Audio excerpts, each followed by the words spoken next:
I'm Tim, the Brand Weaver, and this is Branding for Breweries, the podcast that helps you grow your brewery, build a better brand, and connect with more drinkers. Each week, I'm joined by the brightest minds in the beer world, sharing practical tips to help your brewery stand out and sell more beer. Let's get stuck in. Woo! What up, 24-hour party people? 'Tis I, Tim the Brand Weaver. It's 2026. We're back. We're rocking, and we've got awesome guests lined up for this year. And today is no exception because I have brought an incredibly talented, very attractive, very well-educated gentleman to talk to me today. A certain man called Sam. And if you don't know Sam, you might know the brewery that he's very closely associated with, which is, of course, the wonderful Signature Brew, which is kind of a music and beer combined experiential crossover behemoth of a brewery here in London in the UK.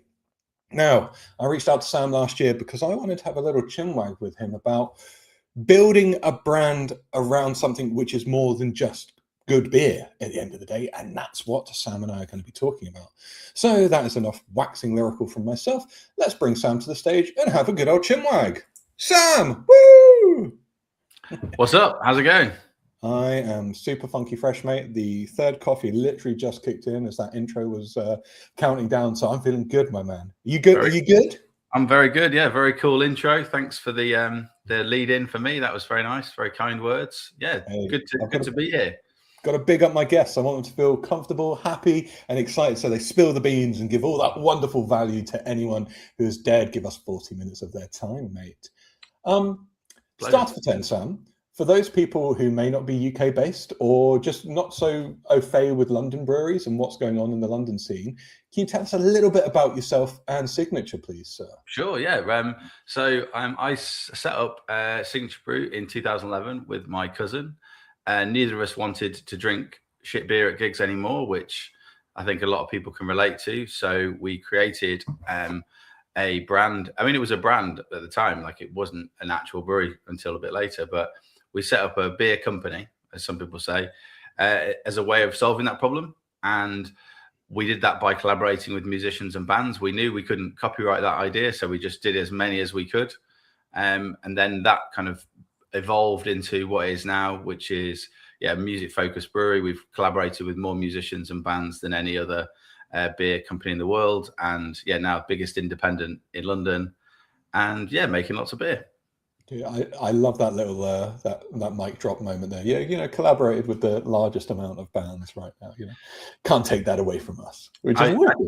I used to just try and do like a big name dropping list, and then you'd like see people just like glazing over, or they'd never heard of them, or they hate the artist, or and it would just take a long time to connect with people. So I mean that is, and happily it is true. We really have collaborated with more musicians and bands than anybody else. What a way to start the show, just be like, and that is an utter lie. No. Not gonna lie. What I want to get stuck straight into is, of course, like you say, the foundation of Signature Brew was not just beer. And we were chatting before this show, of course, like the idea, and it's hard to come to terms with it, but more and more conversations I have with people in the industry, the idea that having good beer, having good liquid is not enough for breweries today. Why do you think that is, mate?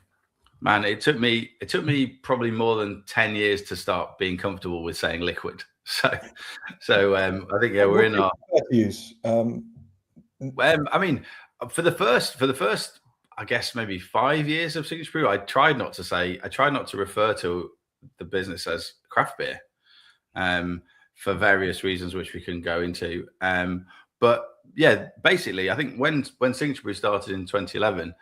The quality bar in the UK was very low. Well, not very low, but much lower than it is now. So people were more like publicans. The trade was much more forgiving, whereas over time it's just got more and more increased, more and more. So building a brand from scratch now, like the beer needs to be amazing out the gate, and nobody's going to give you the time of day if it isn't. So I remember basically thinking, oh, this is great. Why is our beer is great. I know it's great. And people just kind of shrugging.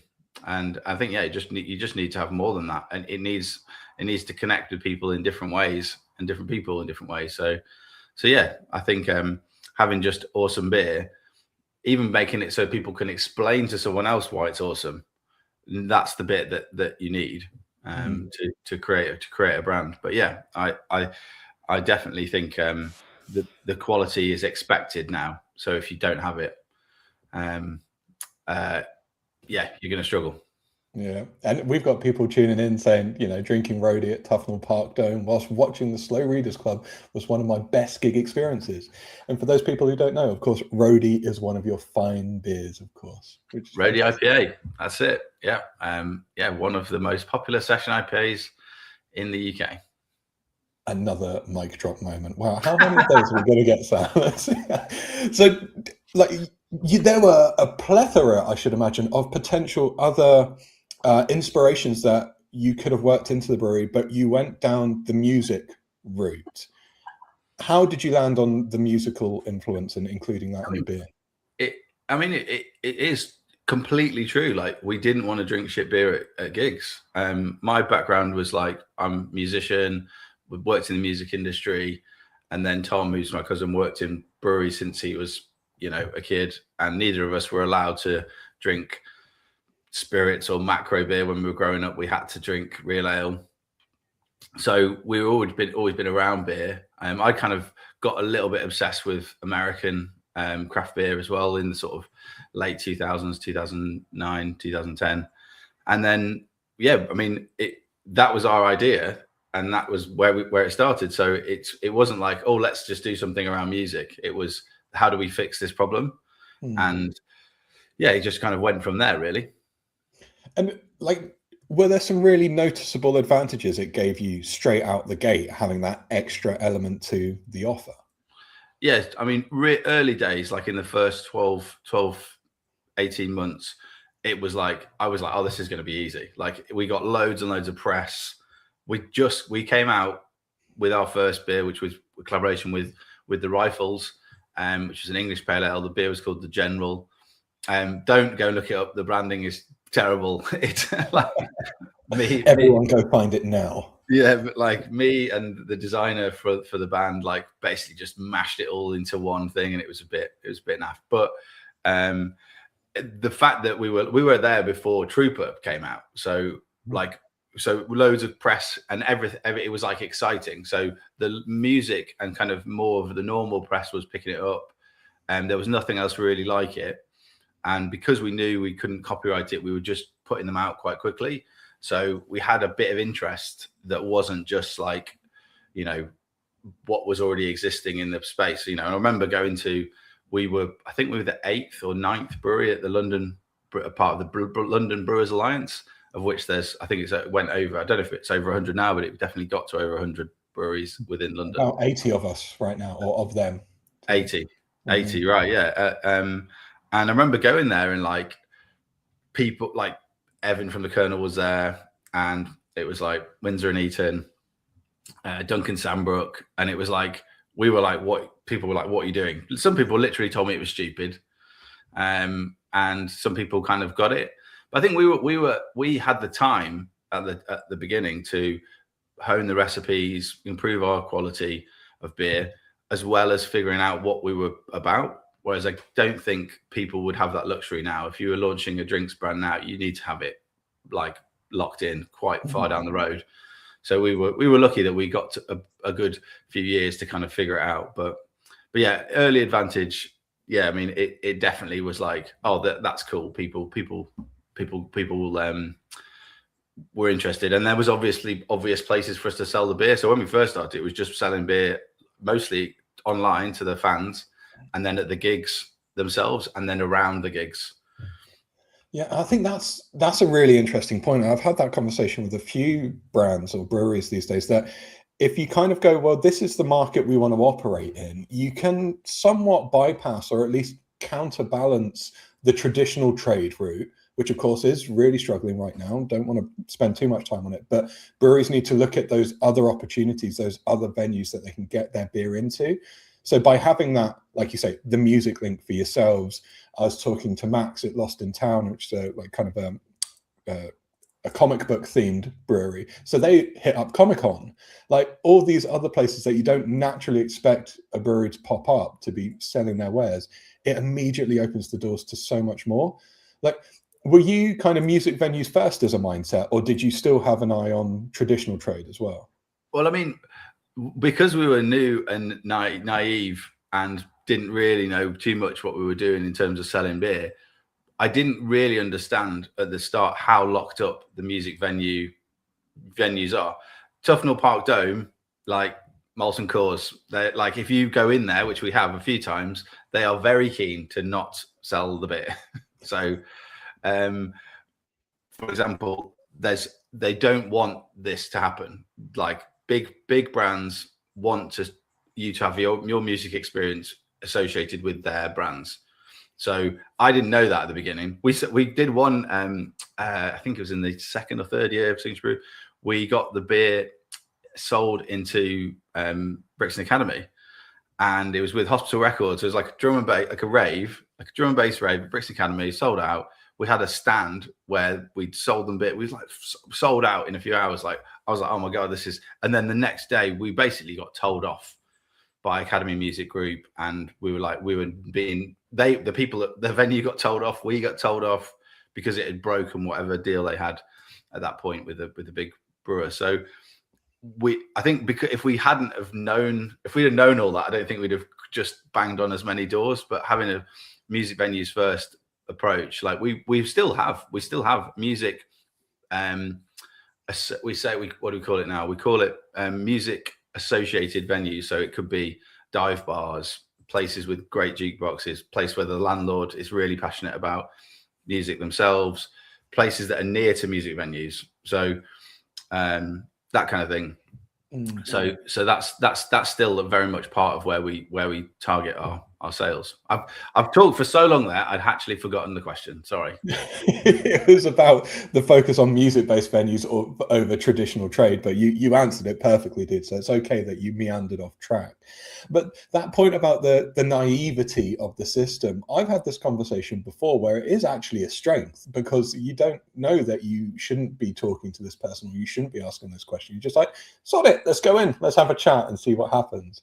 So I say claim naivety more often. I think. Yeah, like I think if you've got a reason that you're doing it and it makes kind of sense, I think people give you a lot of more space and a lot of like time. You know, a lot of people will give you the time of day just to hear it out. You know, so we talked about the positives, of course. Like you say, it gives you a new market to reach to. It's a new conversation, a new way to introduce the brand. But are there any downsides where you're like, oh man, if we weren't so music focused, we could have done X, Y, and Z, or that could have been an exciting opportunity? Yeah, I think that the sort of the thing that people understand with craft beer and traditional, you know, real ale beer generally is the locality based thing. So as soon as you step outside of that, that's going to put a good chunk of people off, because they're just used to doing it that way. Mm. So yeah, I think people kind of not being able to understand it. So now we're very clear on who Signature Brew beer is for, and target consumer, target drinker, all that stuff. We did kind of late in the day, I suppose, in terms of the journey of the business. But at the beginning, people were like, no, this isn't for me, quite quickly sometimes. So it would be a blocker. And then the other side of that is people didn't take it seriously. So for some reason, like, oh, we're making a beer with this band, the traditional, the purists out there were like, oh, hang on a minute, you're not two homebrewers from a garage who wanted to revolutionize, the beer world, or you just weren't happy with the quality of beer in your town, so you had to make your own brewery. That carried more weight than we're trying to fix this problem for music people. And so people didn't take it seriously. And then I suppose the first point, I get a bit more of the first point, was people were like, oh, that's for music venues. I'm a normal pub. That's not for me. Thanks. That's really interesting. Do you think that perspective has flipped a little bit now, where, like you say, oh, well, you're not the two guys who started in the garage and just trying to, be inspired by the historic beers of old, to, oh, okay, yeah, this is new, or this is different, or this is more specific, and people embracing that more now? I think so. I think people have got less like bandwidth to take chances on new brands. Like there's less taps out there.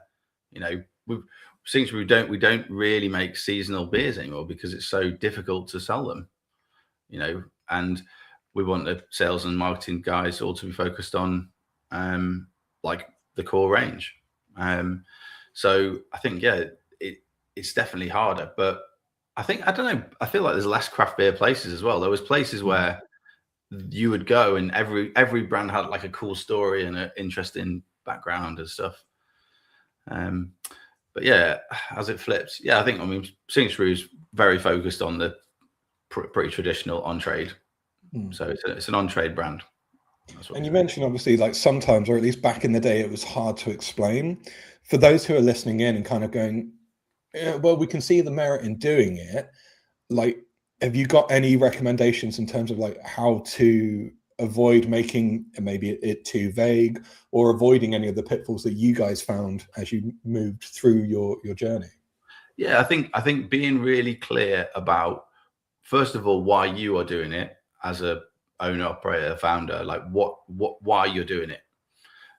Because I think that, you know, I used to say all the time, I just want to take this idea as far as I can go. And I didn't quite understand why I was doing it. And then once you know why you're doing it, knowing who it's for, who your target person is. You know, I remember early in the early years when we've got Brewery started to get proper traction. Like we'd done recipe changes a few times, and it started to get real traction for us anyway. And I remember meeting people like who was like, "Oh, I'm a roadie drinker," and I was like losing my mind. Like, this is amazing. You know, once we had for your first few years of permanent taps, and people like, "This is my drink. This is all I drink." And that, I remember the first few people of that I met were not who I thought it was going to be. So I think, knowing who it's for and then going after them and then seeing if it works. So like having a really strong feedback loop that connects, you know, why you're doing it, who the brand's for, what problem is it solving that problem, and just keep checking back on it, saying, okay, does this all still make sense to me and to the brand? Dude, you're speaking my language. This is brand strategy all day, every day, man.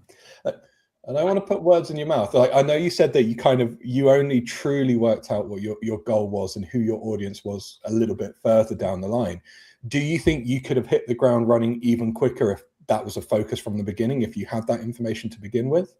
Yeah, 100%. Like, I think we had pretty strong brand people internally. So it was me, Tom, who's the other founder, our first head of marketing guy called John Longbottom, and between us we kind of knew what we wanted, but it didn't live outside of our heads, which was the problem. So we did a rebrand, and it was really cathartic. You know, like the first logo was designed by me and like a couple of other people. It was literally my handwriting, and it wasn't great, and it always sat down the list of things we wanted to change, because there was always something else. Fix the van, you know, pipe is broken, you know, whatever. A traveling community had moved into our industrial estate one time, stuff like that. What was the question? No, if you knew like what the real goal was, what the aim was for the brewery, and if you knew who your target audience was more specifically, do you reckon you could have expedited where you've got to? Yeah, 100%. So we did a rebrand with the logo and, you know, the formatting and stuff in 2019, and then we worked in 2023 on the brand architecture. So I think it was like, I really should do that the other way around. So but we just were like, oh, we want to do a rebrand, and we got this amazing studio. I can't plug other agencies on here, can I? I don't know. No, name drop them, dude. It's absolutely fine. It was B&B Studios in London that did like Fever Tree and a Scottish brewery, and other creative agencies and studios are available, by the way. Yes.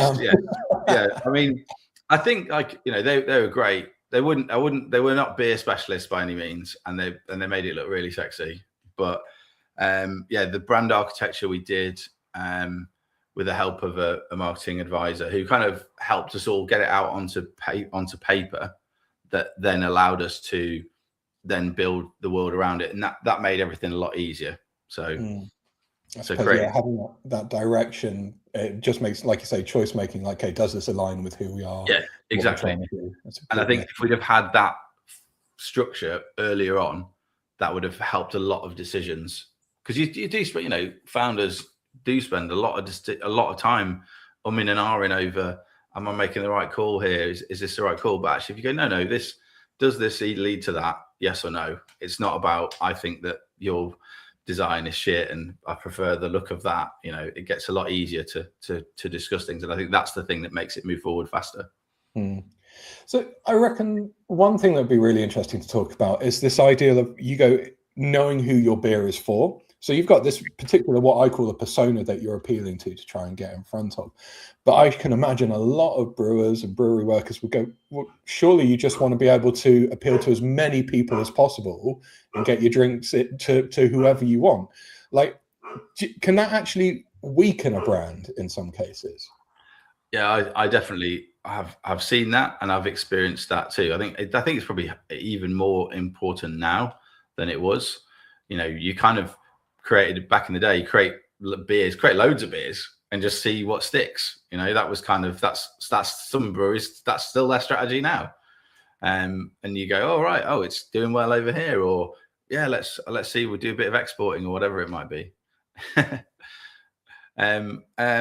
yeah, I think just going back to what I said earlier, which is when people know who it's for, it makes it easier for them to make a decision on whether to stock it or not, or whether to buy it and drink it. You know, if you see a beer that speaks to you and you go, that is for me, that makes it easier for you as well, as the actual drinker.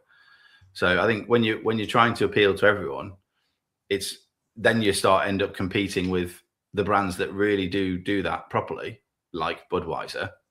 And that's the place you do not want to be. You do not want to be going up head to head with a multinational corporation.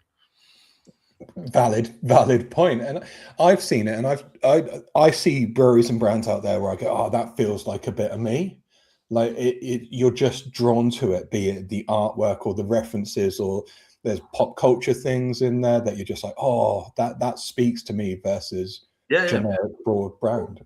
We definitely had these conversations of like, I was a little bit obsessed with Three Floyds for a while, you know, and that it's like, oh, this is beer for metal fans basically, and there's other bits of ones of like similar to that are very focused, and I was like, oh, maybe we should go in that direction and really focus it in on like a genre. But the thing that we kept coming back to at Sanctuary was, we want this to be for everyone. Like the problem we are trying to solve is across all genres, and you know, we like all different genres as well. So we didn't want to focus it on a genre, but I think that in some cases that would have helped. So we were trying to balance that, like how broad to go versus how narrow to go. So yeah, it's difficult, and I think on the quality side of things as well, you have to make sure that the person who it's for can afford it. You know, that's the other part of it. It's like sometimes I'm like, our beer's just too good. Like, how much do people care? Like, especially as it gets more expensive. And on the flip side, can you look at breweries now and go, all right, they're not my kind of brewery, that's not my kind of beer, but I can really respect what they're doing? Does it become more obvious now you've gone through the process with Signature to see what other breweries are doing and who they're targeting? Yeah, 100%. And I think like I would definitely recommend, you know, breweries working with people like yourself to be able to be that outside person. There you go. Bless you, darling. Thank you so much. I'll send you the check after this. Yeah. Click on this link, my affiliate links, to help that thought process. So it's quite hard to do it from the inside, but somebody on the outside can help with it. So I think that's the thing where it's really useful to work with an agency that says, okay, like you can easily look across all the brands and take yourself out of it. Whereas drinks founders, the ones I know, like very much like, that's shit. Yeah, it's like, yeah, you're not the target person for it. And I think a lot of businesses actually, just when they start, they are the target persona. Mm-hmm. And obviously that's like can be a moving target. You can change faster than your target consumer, So being able to step back from it is really, really important, because sometimes it's not exactly, usually it's not exactly you. Yeah. Like you say, it tends to start off that way with a lot of breweries, because you're just like, oh, I wonder if I can actually make a half decent beer or something that I tasted like.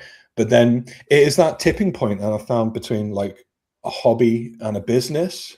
Like when you go business mindset, then you're like, okay, well, I'm not just brewing for myself now. I need to go, who am I brewing for? What are they looking for? And you've got to find that wonderful balance, I suppose, because it comes back, doesn't it? Once you've got that dedicated audience, then you can start to slip in a couple of cheeky explorative beers, but you've got to create a foundation to build from, I would assume. Yeah.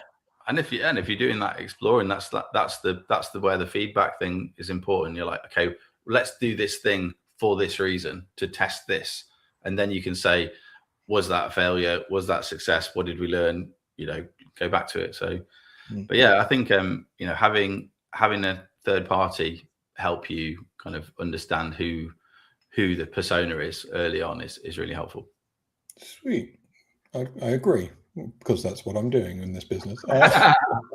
But the other thing we haven't talked about, which is glaringly obvious, is the idea of having a brand that you can build experiences around. Obviously, with Signature Brew, with the musical element, the live gig environment, being able to put on gigs in the new tap room, what used to be new in the tap room, is so important. Well, I believe it to be so important, because even if you're not a big fan of the beer, you're drawing people into a venue or into a place for an experience.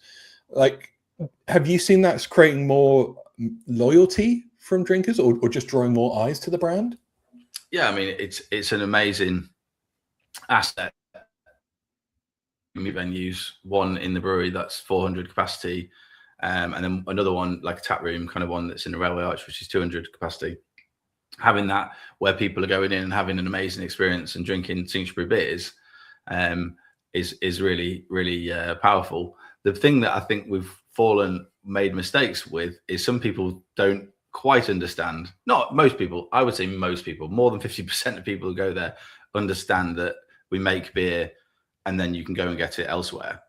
So Roadie IPA is just doing its first rounds in a national listing in Asda. Whereas I've met people go, oh, Signature Brew, I love going there. You're like, oh God. So the experience has to reinforce the entire thing, not just be like the thing that you're like, oh yeah, please come to our tap room, please come to this gig. So getting that balance right, I think is quite tricky in terms of branding, marketing, and resource, headspace, all that sort of stuff. And is that where you think you're falling short on that disconnect of people not knowing it's available out there? It's just communication, or do you think there's something else in there? I think, yeah, there's just lots of simple ways that you can convert the people. So, basic stuff like if you sign up to our Wi-Fi, we get your email address, things like that. But I think just because you live in it, when you live in it, you assume that everyone knows everything that you know, and that's like the big mistake. So, if someone's coming in we do great comedy shows. If someone's coming in to see some comedy, don't assume that they don't think that all the beer, like just assume nothing and break it, really, really make it more obvious than you think. Is something I would tell my former self. Dude, it's something to live and die by, and the things that just seem blatantly obvious to anyone who's a specialist and has a career in doing something, it comes almost naturally to them. But everyone outside of that, they're like, oh right, I need to do that. So having that mindset of going, just like break it down, super granular, really clear signposting has worked really well before. I want to double back onto that hint about getting people to provide their email address when they sign up for a Wi-Fi. I've had another guest talk about this in the past, and they've got thousands upon thousands of emails from it. So that's a really strong shout for anyone who's just trying to grow their newsletter list, by the way, anyone listening. Potholes. You've been doing this for a while now, Sam. You've said a couple of things that you've learned along the way, but I know that you're doing a bit of consulting these days as well. So what are those things that you're advising brands that you're talking to to really get nailed, and recommendations to avoid, shiny object syndrome, I suppose, a lot of the time as Yeah, well. I think, we've sort of touched on it a bit already, which is like knowing why you're doing it and knowing what, like defining your own success for yourself and for the business, making sure that those two things line up in some fashion. If they're completely like, personally and other people I know, sometimes they do not line up at all. And nobody, often nobody kind of asks you those questions. I think people, I found people kind of can't talk to people who are running a business like in the sort of general world. So getting close to somebody who can actually give you practical advice, I think, is really helpful. And yeah, it's just that really. It's like, I don't think I remember went to a brewery in Philadelphia, and it's called Broken Goblet, and they have a music venue like attached in the brewery, and they had like a whole system of things. And I was like, oh, they fixed this problem. And the reason I'm mentioning it is because I was convinced up until that moment that only Signature Brew, me, was the person who was trying to solve the problem of music venue inside brewery. And actually, it's not. So that's the bit that I kind of want to try and help other founders, owner operators with, is like, you think that the thing that you're trying to fix is not you're the only person in the whole world who's experiencing it, and it's not the case. Like, there's loads of resource and advice out there that can help you get closer to whatever your defined success is. And on that point, like you say, you discover, oh, hold the phone, these guys are doing something similar, or they're maybe one step ahead of where you want to be with your brand. From a Signature Brew side of things, there are more breweries on the market who have that musical element in one way, shape, or another now. It's, you're not the only one. So do you guys look at the competition and what they're doing, or are you very much just focused on your own game and what you're trying to achieve? Yeah, I think that's a really important one. Like, when you are naive, you feel a lot. Well, I felt a lot more threatened by other things that were similar, and some outright straight up copying that was going on. Taking it personally, but it's going to happen. No, if you've got some sort of bit of a section, niche area that you are unique to you, don't assume that it's going to be like that forever. Like, someone's going to come and try and take it. So be cool with that happening, and then be practical about how you solve that problem. Is it even a problem? Is it a problem for the business, or is it a problem for your ego? Yeah. But yeah, I think, of course we're looking at the competition, and I think we're just really confident in what we're doing at Signature Brew. So the quality, the brand, like, we've been around. We've still faced challenges like everybody, but I think it's just getting to that point where you have the confidence yourself. And again, I think you can get there quicker. But I'm talking about genuine confidence. I remember, like, obviously I've had loads and loads of knockbacks over the year, people telling me that the beer's shit, or they think it's stupid, or whatever it is. And sometimes it just helps if you know a bit more, like, less winging it. Be like, nah, it's good. It's good. If you don't like it, that's something else. But I know that this is good, and I know that other people think it's good. So we're all good. Yeah, having that confidence inside, but also an element of validation from peers, or wherever it might be, to go, maybe that's not quite true. I've found it's been really, really helpful, even in my line of work. Yeah, and like having it the other way around as well, like being honest when you've done something not very good and released a beer that isn't great, or be able to take that on board and go, yeah, do you know what? Yeah, you're right there. That's not cool. I just want to circle back to the goal thing, because you rightly mentioned that a lot of breweries have this kind of vague, ambiguous goal. A lot of the times I was like, we want to grow. We want to be better. Yeah. Oh, I've been that guy. Yeah. But obviously, you've moved beyond that, and you found something that you can genuinely stand by, and something you can measure against. Like, how did you get to something that felt like a true goal versus ambiguous and vague? Just lots and lots of conversations with people, I think, and time. The COVID distracted everybody for like 5 years.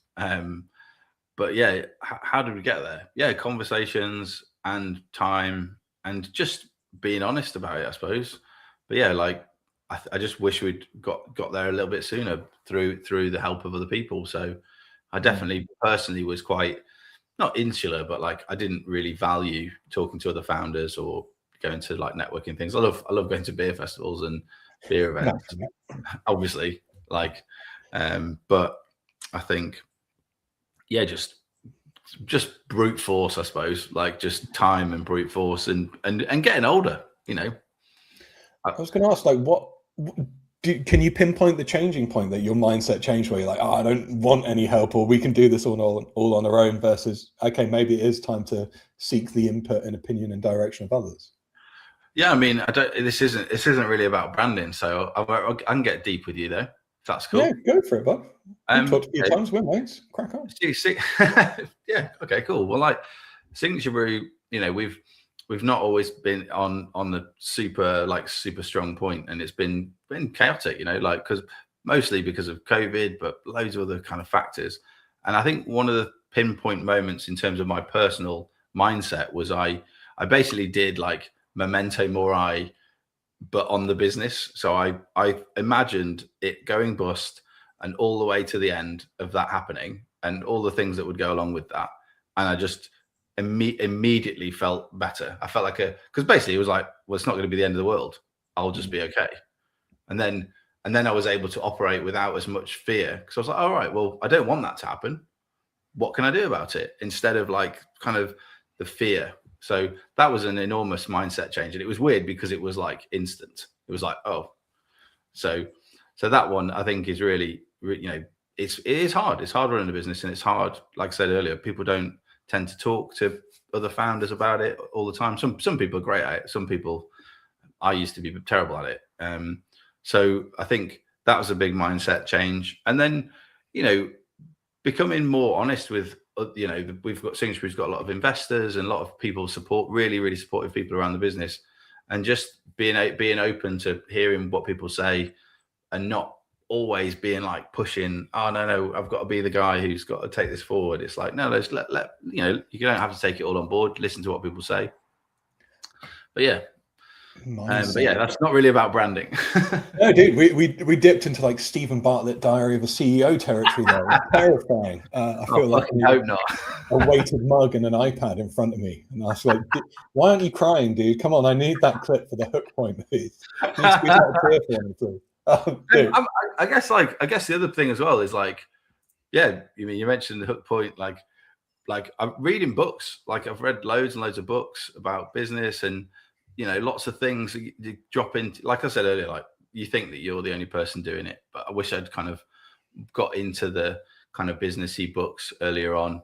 That really helped. And I think one thing that definitely helped was I met my beer hero, Sam Calgione, from Dogfish Head, and he was really into Signature Brew, and that was a bit mind blowing. That helped my mindset a bit. There's that external validation we were talking about. Yeah, exactly. Like he knew a lot about Signature Brew, and I'd read like all of his books, and you know, and I like his one and the Sierra Nevada one. There's a bit in the Dogfish Brewing Up a Business, the first book, where he talks about giving away beer at an art gallery, and like someone was like rude to him and he'd crashed his pickup truck on the way there and all this crazy stuff. And I was like, oh yeah, I've done loads of stupid shit like that. So yeah, like read and understand other people's journeys, I suppose is really important. Great shout. Read. Don't plug the book, Tim. Do not plug your own book. That's available on Amazon. Branding for Breweries. Check it out, everyone. It's below. Oh wow, I didn't know. Oh, thanks, Sam. I apprate that. Now I'm going to buy one, and if you buy one from here on my affiliate link, throwing up buttons left, right, and center on the YouTube framework. Sam, mate, this has been fantastic, buddy. Thank you so much for your time this morning. It's been great. There's been so many little nuggets that I'm hoping people will take away from it and just kind of pause and reflect on it, man. You are doing lots of exciting stuff these days. So if people wanted to chat with you a little bit more, if they wanted your guidance, if they're looking to do the brewery thing or want to know more about Signature, where can we send them to speak to you and find out about Signature? So my Instagram and LinkedIn is just McGregor Sam. I'm a pretty easy person to get hold of. if you go and stand in the bar at Signature Brew, Blackhorse Road, you'll probably find me there. But yeah, I'm really keen to chat to anybody who's doing the brewery journey, or any drink. You know, I think that this is super relevant to anybody who's doing a drinks brand as well. So obviously beer people are better than all the other, you know, the wine and the spirits people, but you know, I'll talk to those people too. There we go. That's how we're going to end this. Beer people are better than the wine and the spirits people. That's fine, because that's who listens to the show. Just don't let it get out. Everyone, Sam, mate, thank you so much. Everyone who's taken the time to tune in today and listen, share your comments. Again, thank you so much. Those of you listening to the show, after this goes live on the podcast, then this is Tim from the past thanking you in the future. Have an amazing day. Oh, no. You're all good, man. Don't stress. It's fine. Everyone, speak to you soon. Rock on. That's a wrap on this week's episode of Branding for Breweries. If you got something great from it, hit follow, like, and subscribe on your favorite streaming app. Or even better, leave a review, share it with your brewery pals, or get in touch, because I want to chat to you. Rock on!